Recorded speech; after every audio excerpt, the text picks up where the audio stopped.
caring for others. When you care so much, you do it for a living. You're helping people out there all the time. And yet you've got a family, and yet you've got illness, and you've got grief, and you've got the things that happen at home. It's like, how do you care that much? That's what we're talking about. Katy Fuerst is next.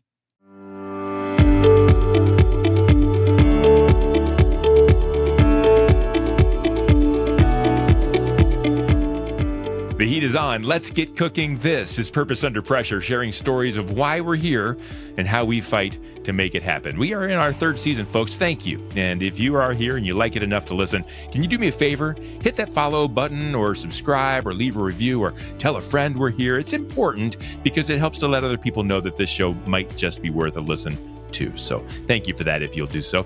Purpose Under Pressure, brought to you in partnership with the Ruby Group, Sandler Sales Training, serving sales professionals nationwide from their Akron and Columbus, Ohio, Jacksonville, Florida locations. You know, selling is an art. It doesn't happen by accident, and it's at the heart of everything you do in the business world. So if you're going to do it on purpose with the Ruby Group. You can check them out online at therubygroup.sandler.com. Folks, I consider myself a nice guy, but there are people out there in the world that are just flat out better humans than me. Most of them are. I keep trying to do my world, my for-profit world, and doing it well. But there are those who serve others in need, and I just look up to them, admire them, because I can't do it. I'm not built that way. You're about to meet someone who is. Katy Fuerst is the executive director of Feeding Medina County. Katy, welcome to the show. Thank you so much for having me, Brian. I just love people who can have the heart to serve others. I don't have that. I don't even know what that feels like. I like to help people, but to lead an organization whose purpose is to do that, I don't know how I would do it. What is it about you that, because this is what you've done all your life, what is it about you that serves others in such a way? You know, that's a very interesting question. As a kid, I didn't know what I wanted to do. And, you know, it gets a little more stressful as you get into high school and college, and you're thinking, where am I going? Where's my life going? Something that always sticks with me, and I think is a funny story, is that when I was a junior in high school and I went to a Catholic high school, we all had to take this big test, and it told you, this is what you would be great at. Here's some careers. And my options were a geologist, a bus driver, or a nun. None of those are really for me, but right. The more I thought about it, and they probably did put like every other person as a nun or a priest, but I didn't, think of that at the time. But I do feel that helping others was always something that I wanted to do. And I knew I wasn't going to do it as a doctor or a nurse. That's just not something I could do. And I never really even thought of going into the nonprofit sector. It kind of found me. I was working at a pet store when I was in college and finishing my bachelor's. And one day I'm putting up these things on the rack. It was summertime dog toys. So they were like watermelons and beach balls and, silly things that your dog might want in the summertime, or you might want in the summertime. Yeah. And I put one up and I go, my life has literally no meaning. I'm putting up all of these things, and it's going to come fall, and I'm going to take all the summertime things down. I'm going to send them back to the parent company, and I'm going to put up pumpkin spice lattes and leaves, and I'm going to do this forever. And I just said, I cannot do this anymore. And that was the day I went home and I started applying for some nonprofits. Yeah. And you said that if I'm going to do something, I'm going to do something that helps someone else. I'm just going to make that my cause. So let's talk a little bit about, let's kind of walk our way through this, because Feeding Medina County in itself is a purpose-driven, passionate organization that serves a huge need. I'd like to talk about that, but then I also want to talk about how you do it. But let's brag a little bit about Feeding Medina County. It's a strange thing to say brag, but you are taking care of people. Let's talk about that a little bit. Sure. I am so proud of our organization. So we just revamped our mission. Obviously, feeding people is at the heart of what we do. And so our new mission is that we nourish our neighbors in need. And I love that. Easy to remember. Yeah. It really speaks to what we do. We're not just feeding people. We're doing our best to nourish you. Feeding Medina County, since I've come on board, has made leaps and bounds in the foods that we provide for folks. We've really shifted from, thinking about it just as we're giving you food to we're giving you food that's going to let you live an active and healthy life. So, is everything we give out perfect? No, of course not. We have some parameters to our programs that we have to stick with. We have a budget, obviously, to stay within, but we're really being cognizant of getting as much fresh produce as we can, giving people meats, particularly, lean meats and locally raised meats like ground beef, ground pork, chicken, giving people like the eggs and the dairy they need for healthy bones. And this is huge. So the pandemic obviously kind of shot up the world of food insecurity and got people thinking about it. Obviously, it also, unfortunately, forced more people to be in need at that point in time. Mm-hmm. But the truth of the matter is our numbers haven't gone down since 2020 because we've been able to say, okay, we started serving this many people. It's sustainable for us as an organization. What do we do to better serve those people? And so we went from serving about, 1,700, 1,800 a month when I started to we're now serving just under 4,000 people each month because we took a look at it and said, it doesn't make sense to have everybody come just to Medina to get food. Let's do some partnerships. Let's partner with the parks in Lodi. Let's partner with the schools in Wadsworth and Brunswick and make sure that no matter where you live in the county, you have an option that's close to you and you have different times that work for you. So we're trying to break those barriers down. And that's how we're serving that many people, which I'm super proud of.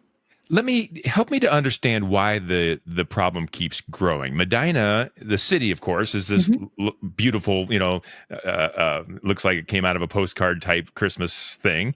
It's a well-to-do community just outside of a major metropolitan. Why is there such a need, and why can't we see it? Why does it keep growing? I think there's a couple things that kind of factor into that. So one is Medina County has that rural history. So we do, we're not just thinking about the city of Medina, but all of that spread.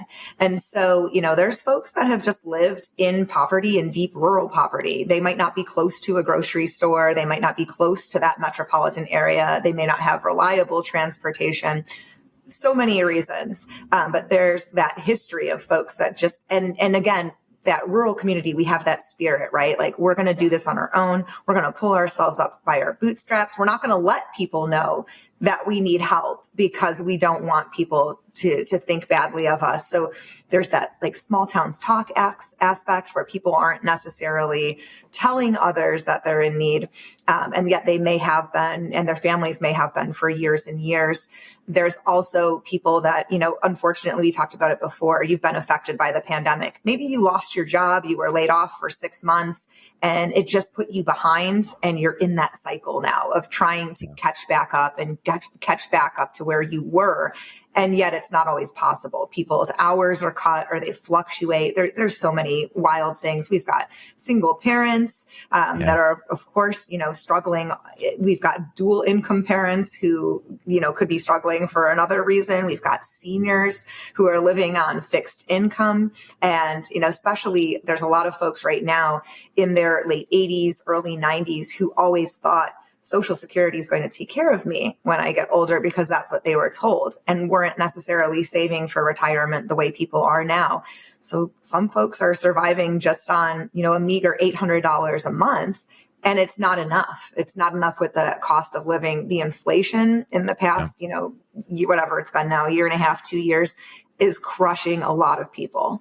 And so we see folks who never have struggled before, who now, when you pay your mortgage and your car payment and all those things that are important that you have to pay, what you don't have money left for is food, is clothing, are those expendables that really aren't, things that you can just skimp on. You still need them to survive, but they're not tied to your credit report or tied to a home or a car that could be taken away if you're not paying for it. Yeah, things have gotten a little bit out of control when it comes to inflation. We bought one of those large cans of I don't even know what kind of brand it was, but it was chicken. It was canned chicken, one of the big cans. It was $17. Yeah, I had to look at the price again, and we're fortunate enough to be able to buy our own, but it cuts in. And then my kids are telling me that their college loans are about to restart. Mm-hmm. And like all these things just keep adding up. And so I'm interested, Katy, I think back to when you were at the pet store. That was Mm-hmm. an ongoing job that you never thought was going to finish. Yeah. But isn't this as well? Are you finding that your purpose is being satisfied even though this is a problem that's actually getting worse?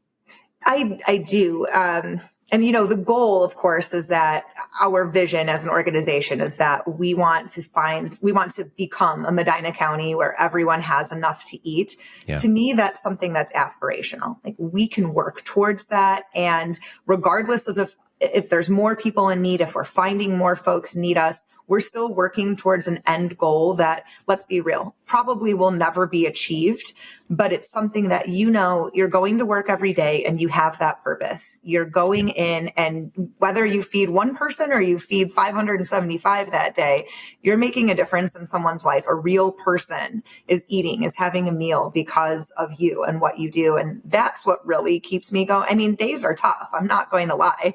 A lot of the stuff is things that people don't even think of and see. Like I'm trying to write grants and beg for money so that we do have, what we need to make this work happen. I'll tell you right now, it is not cheap to feed, 3,800 people a month. Right. It's astronomical. Yeah. But again, you go out there and you do it because you know that someone's eating because of your work. And so you're out there doing it and you're getting it done and you're finding the money and you're finding the resources but I'm also, that's enough pressure. It is. I'm interested too, Katy, in how you overcome a lot of other things, because with all of that going on, you're a young person. I don't know a lot about you. I think, family probably matters. Can you talk to me a little bit too about the pressures that get in the way? Maybe not even just on the job, but how do you kind of keep all of this together?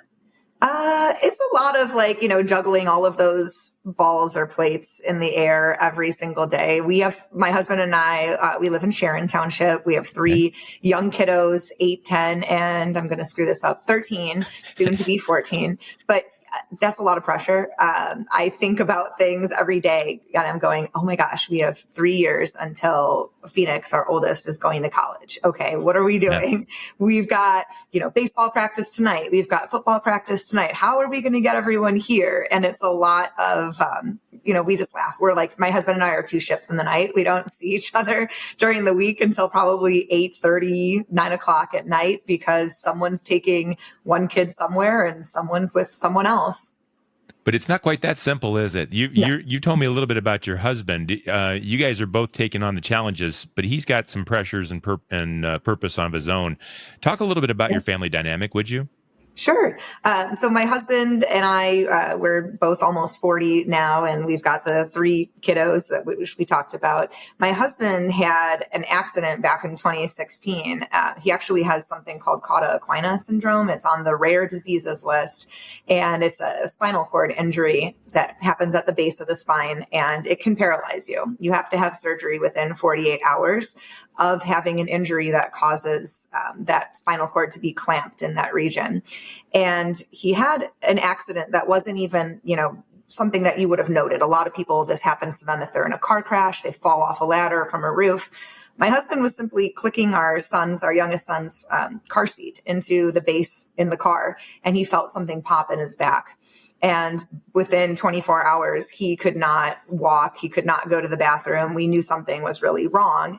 We rushed him to the hospital and he had emergency surgery, but we didn't get there quite in time. So he's not paralyzed fully. He's what you would call a walking paraplegic. He can walk, but he has no feeling in the bottoms of his feet and the backs of his legs.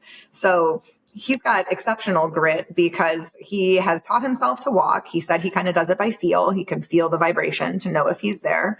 And here he is doing it. He still works every day. He owns a business up in the Cleveland area. He's a mechanic. He's a master mechanic.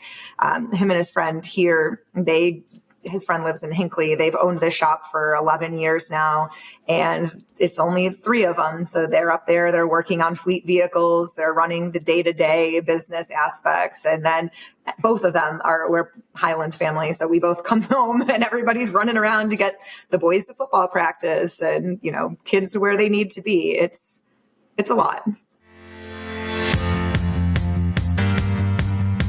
say on the rule, only decision makers can get other people to make decisions. Each and every day, we have a decision to make. Also, when we're with buyers in our sales process, we have a decision to make how we're going to lead that interaction. And if I'm somebody that can make daily commitments and keep those daily commitments, then when I'm with buyers, I expect them to make commitments and keep those commitments to me throughout that sales process. So first and foremost, I have to have a decided heart in order to lead other people to make the decisions that I'm expecting them to make.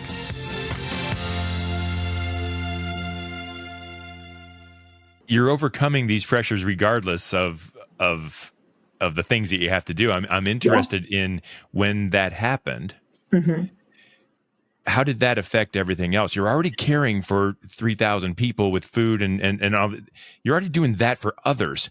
How are you able to shift and also take care of yourself and of your family and of your husband? Oh boy, like right now? Anytime. I mean, that's just got to be a lot. It is a lot. I don't have a good answer for you other than what motivates me, is at work is helping other folks. What motivates me at home is giving my kids the best life that I can. So, that's kind of where I see things. Like my entertainment, my husband's entertainment is, watching the boys at football practice or spending Saturdays with them on the field and watching them.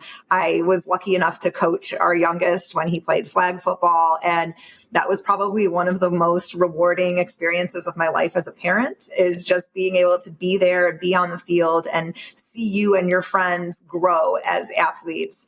Our daughter rides horses. She's got vision issues in one eye, and to see her kind of, when she gets on these animals, to put that aside and say, okay, I'm going to trust in you and we're going to literally fly because we're going over these jumps and we're running around these arenas, and to see her confidence grow. Those are those moments that make it all worthwhile for me. And I know it doesn't sound like it's something for myself, but it is. I never had those opportunities as a child, and I just want them to have like the world. And I know, I can't give them everything, but I want to give them at least like the confidence in themselves, that ability to push through when times get tough, and just to know that their parents are there for them and that we're watching and we love it. And are you relying on your family as well to help you with things like that, because that's a lot on your plate? I keep thinking about the people that are hungry and the people that you're serving, and yet you've got this whole other world to take care of as well. Do you have a support system, and is that strong? Not really. Unfortunately, I lost a lot of my family members since 2020. So my grandmother passed away. My dad passed away in 2021. And my dad and my stepmom live pretty far away anyway. I lost my best friend, and then my last living grandmother, she passed away earlier this year. I do have, like, my mom is close-ish, about an hour away from us. My godmother and my favorite aunt lives 20 minutes away, so she helps me out a lot. We're actually going to go there and see her and her boyfriend tonight. So there's family, but they're not. I see some people who are so lucky and like they've got their mom and dad who babysit for them all the time, or who can drive people and transport them. I don't have that. My mom works. My stepmom lives 3 hours away in the Dayton area. My husband's parents are up near Cleveland, but his mom had a stroke when she was 5. So his dad takes care of her a lot. It's not possible for them to come down here and do these things for us. So a lot of it does fall on us. But we always have people we can talk to. See, I love the smile. You haven't stopped smiling through all of this. And I think that's amazing. I think about the people that you serve. I think about myself. I talk to you about, there are people that are better humans than me. Like, if in my world, if something happens and something, right, for instance, right now something is happening, I'm having to have a couple days off. I call my customers and say, social media might be a little slow this week. Yeah. It's no worries. It's not the end of the world. Right. In your world, when things like that happen, when you're taking care of your husband and trying to take care of you, and you've got grief that you're trying to deal with, yet people aren't eating. Right. How do you, when you're not able to be there and get things done, how do you rank when you're in a nonprofit world taking care of others? And it's so important that you do it well. And yet you've got these pressures at home. How do you rank things? How do you prioritize your day?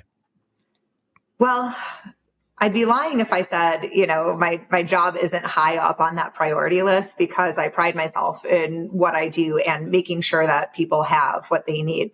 We've got the most amazing staff at Feeding Medina County. So I know that I have folks there that if the going gets tough and, like today, I'm at home right now and I'm coming in a little bit late, I know that Dan and Kelly and Christy have that office running, and Jeff in the warehouse. Like, there's nothing for me to worry about.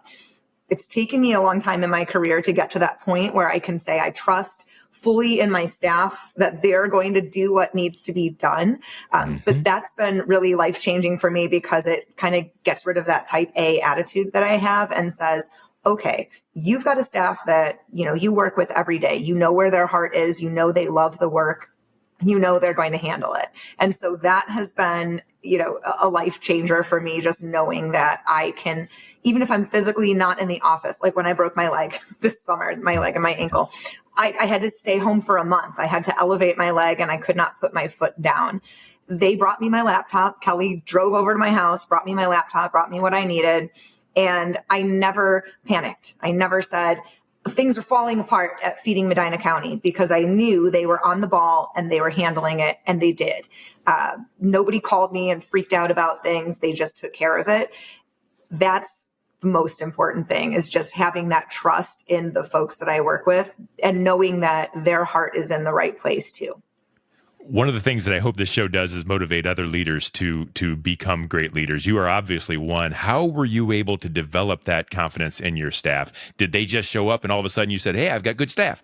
Or did it require some letting go? What can you share with other leaders to help them do the same? Two of the staff members, Dan and Kelly, were there when I started. So they've got technically seniority over me. Dan has been with Feeding Medina County over 10 years. I knew immediately upon meeting him that he loved his job. He loves what he does. And we kind of just clicked right away, because it was the two of us sitting there in the office. Same with Kelly. When she was doing some work from home, and then when she started coming in, I said, oh, this girl is great. And it was a lot of, at that point, she was part-time. And I said, what can we do to support her and bring her up to where she is also a director within the organization? How can we bring Dan up more and elevate his position? So what I tried to do is work with my board and say, we've got these two amazing people that we don't want to lose, because they have all of the characteristics that we're looking for. They're an asset to this organization. So part of it was, how can I develop my staff, make them, elevate them in their career, make sure that they're getting the satisfaction out of it, not just at the, we're feeding people, we're doing good level, but at that like career and purpose level. Am I being appreciated by the organization that I give so much to? And yes, we can do that as leaders, because we can look at their job descriptions. We can change your title. We can give you a salary bump. These are things we can give you flexibility, where if you need to work from home because your kids are off school or someone is sick, and we can put that trust in you and say, well, we know you're going to do the work. Take your laptop and go. And just, that's been part of it. And then we brought on two additional folks, Jeff and now Christy, this year. And it's been a lot of the same thing. How can we make sure that these folks feel satisfied? What can I do to make them know that I appreciate what's happening and what they're doing in the warehouse and on the phones and with the clients that come to visit us? So I'd really try to make sure that my staff feels appreciated, that they know that I know they're doing a good job, because that's what I always wanted. I think that's the right way to lead. Lead the way you would want to be led. I'm thinking about the future.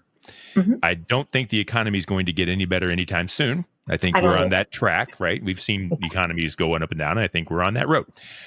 What's the future look like for Feeding Medina County? What's the pressures that you're going to have to overcome to serve the need tomorrow?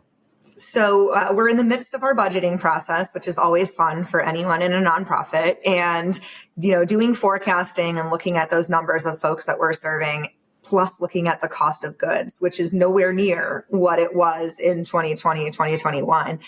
One of the big things that I'm working on now is how will we secure funding and make sure that we can continue to nourish these community members in need, and do so, with our small staff of technically 5 people, but if you put the 2 part-timers together, that's a staff of 4. Right. It's a lot of brainstorming now, and me thinking about like, what is feasible? How many grants can I write? What can we do to convey to our donors that this need is here, it's going nowhere, and that they're the ones that are helping us to meet that need and to ensure that we're not turning anyone away. So that's been a lot of things on my mind right now, is just looking at the funding and looking at the future, right? We want Feeding Medina County to be here essentially in perpetuity. So looking at ways that we're not just funding, the 2024 fiscal year, but we're also looking at sustainable practices, sustainable funding, so that we're here essentially for as long as the community needs us. Folks, maybe you can help Katy. Maybe you need to use some of the services that Katy and her team offer. There may be things that you guys need to talk about. And so, Katy, if someone wanted to reach out to you or find out more about Feeding Medina County, how would they do so? The best way to get me is always email Katy, Katy, at feedingmedinacounty.org. You can also give us a call, 330-421-4816 is the main line. And anyone can talk to you or direct you to me for whatever the need may be. I think people that have a heart for others and have a heart for themselves and their families, they have a different kind of reality. And the neat thing is that when you're diving in head first, Katy, I don't think there's any clouds that you're not going to be able to walk through. You've just got that attitude of, I'm going to be fine. We're going to take care of people and we're going to smile all the way through it. And I think people are better off because there's people like you leading organizations like yours. Thank you. Appreciate it, Brian. Thank you. Thank you for being a part of the show. It's called Purpose Under Pressure by on purpose. And that's what you're doing. And so you're kind of the obvious person. So thank you, Katy. That is Katy Fuerst. She is the executive director of Feeding Medina County, and she is making it happen for many and will be doing so moving forward. So if you can help her out, and if there's financial or any other ways that you can be a part of what she's doing there, please reach out to her. That's Katy Fuerst. She's my guest on Purpose Under Pressure. It's brought to you by the Ruby Group, Sandler Sales Training. Sellers are under pressure to perform, and Sandler helps you to succeed on purpose. You will find all past episodes of Purpose Under Pressure at brianmediastrategies.com/podcast and wherever you stream your podcasts. We do this every week. We'll do it again next week, and we'll see you next time on Purpose.